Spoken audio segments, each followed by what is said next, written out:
So I was once overweight, pretty lazy, and snoozed for hours most mornings. Drove me nuts. I am now in probably the best shape of my life. I feel healthy, strong, fit. I've been waking up at 5 a.m. for the last 6 to 7 years, and discipline and consistency are two of my biggest strengths. Now, this video isn't about waking up at 5 a.m. Often what happens when I say I've been waking up at 5 a.m., people just switch off. They're here. 5 a.m.'s not for me. This video is not about waking up at 5 a.m. This video is about a tool, a system that I've been using for the last 6 years to develop these muscles, this discipline, this consistency, and ultimately become who I am today. I owe so much down to this tool. And by the way, if you're new here, my name's Joel. I am a leadership, embodiment, and business coach, and I help heart-led coaches become more powerful in their being, more potent in their coaching, and more profitable in their business. So what is this thing that I'm talking about that's helped me become so disciplined, so consistent, and the output being in the best shape of my life? It's called forcing functions.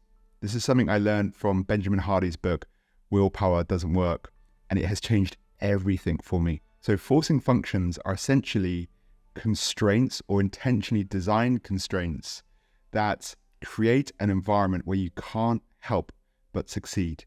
They are essentially defense mechanisms that force you to function the way you want to. So let me give you an example. Let's use this 5 a.m. wake up as an example. 6-7 years ago, I read Robin Sharma's book, 5 a.m. Club, and it changed my life. At that point, I just knew that if I could win my morning, I could win my day. If I win my day, I win my life. Now, prior to reading that book, I was overweight, lazy, lacked any discipline, consistency, and would snooze for hours. And as I said before, it drove me nuts. I read that book and I just knew wake up earlier would change things for me. So I went all in. And I had already read Willpower Doesn't Work, I think. And I came up with this idea of, what if I start a 5 a.m.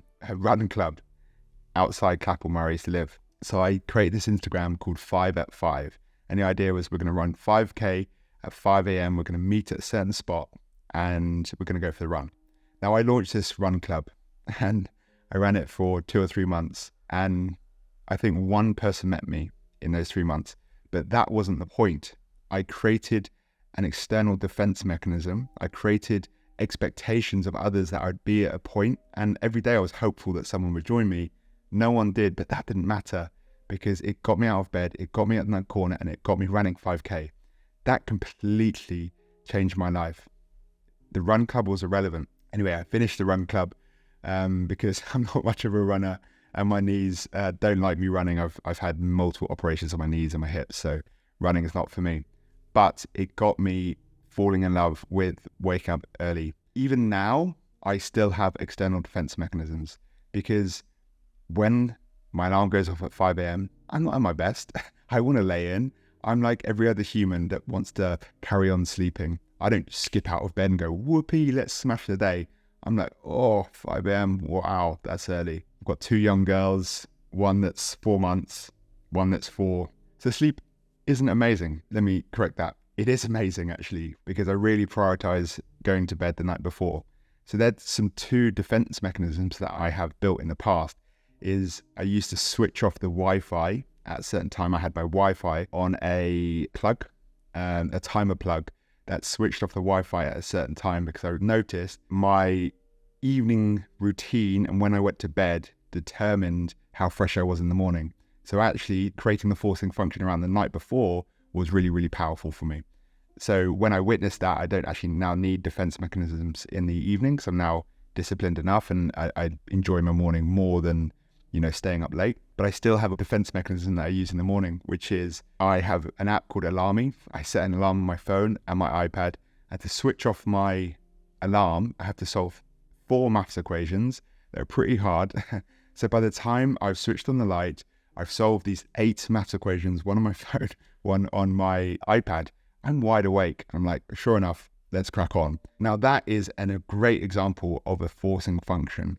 I know that I actually love these morning routines. It's 6 a.m. I've been up for an hour already. I've done some meditation, some breath work, some dancing, some chanting, some prayer, some journaling, and now I'm recording this. By the time my family wakes up at 7 a.m., I feel so proud of what I've achieved already. And I feel really present and able to be fully in with them, knowing that I've made progress already in the day, that I've cultivated creative force, I've cultivated magnetism in me, and I'm just really proud of myself. So that's kind of a great example. Now, the reason why they work is that your inner and outer environment are one. They're synergistic.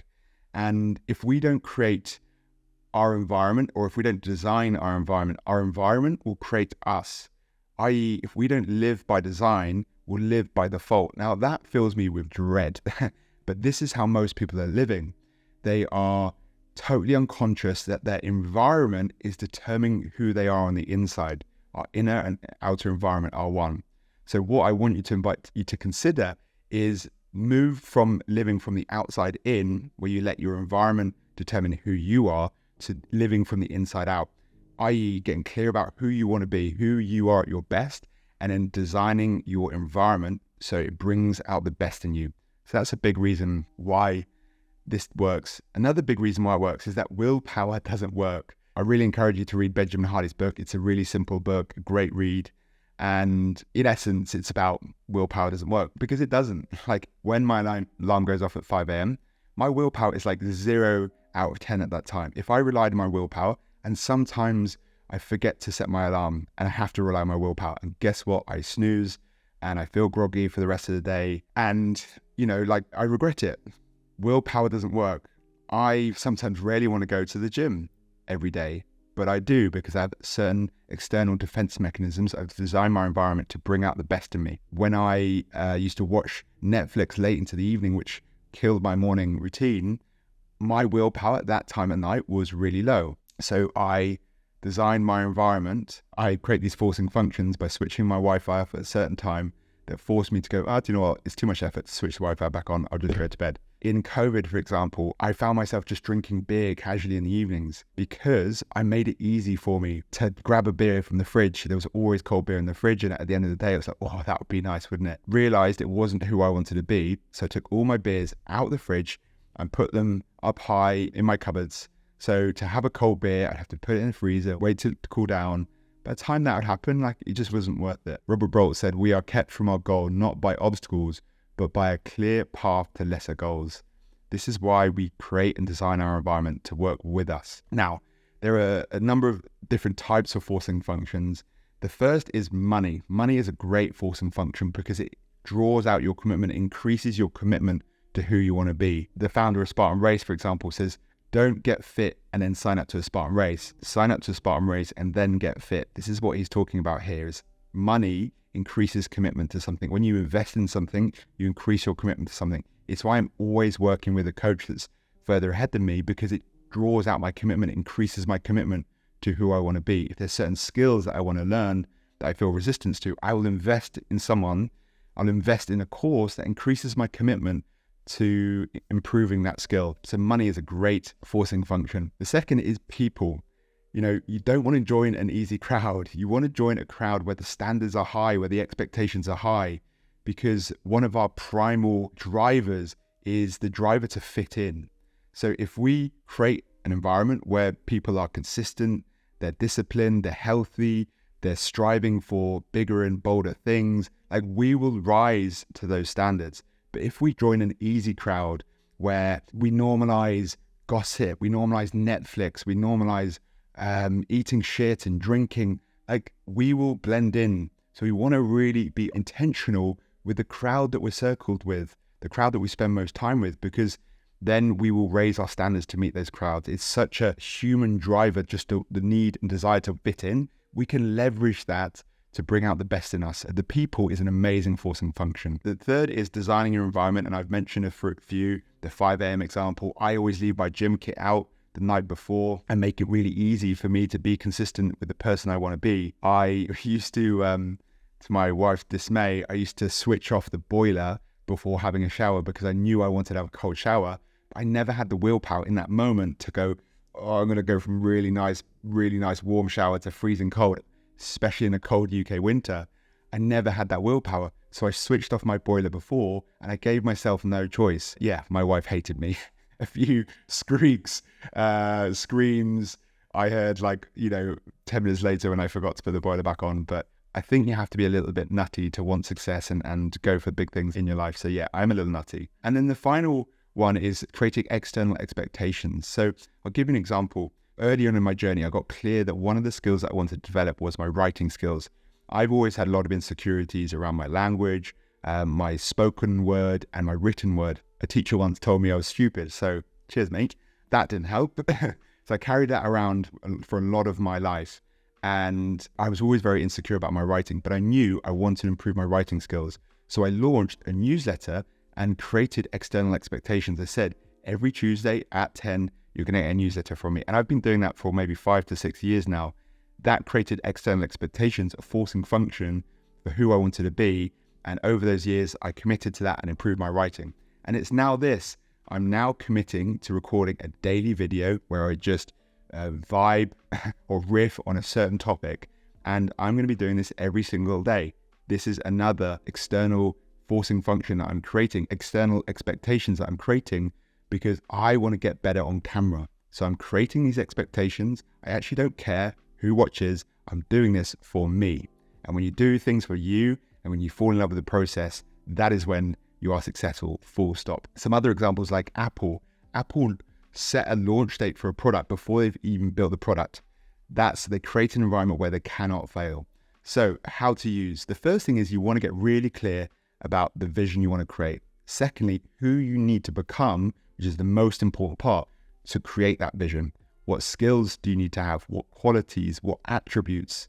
And I want you to pick one of those and design your environment and create these forcing functions where you cannot fail. So if it's your morning routine, designing an environment, creating these forcing functions where you cannot fail. If it's writing, launching a weekly newsletter.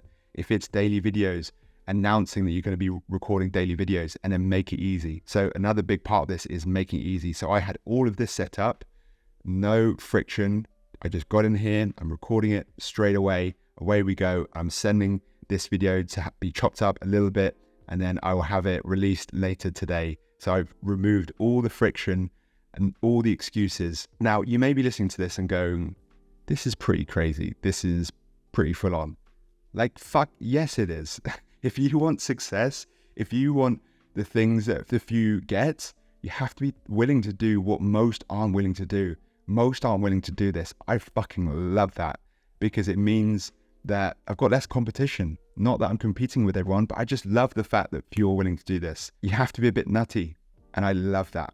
If you're one of the nutty few, keep following. So I've got lots more content, these daily videos, and sending you so much love. Have a beautiful day, and I'll catch you very soon. Bye for now.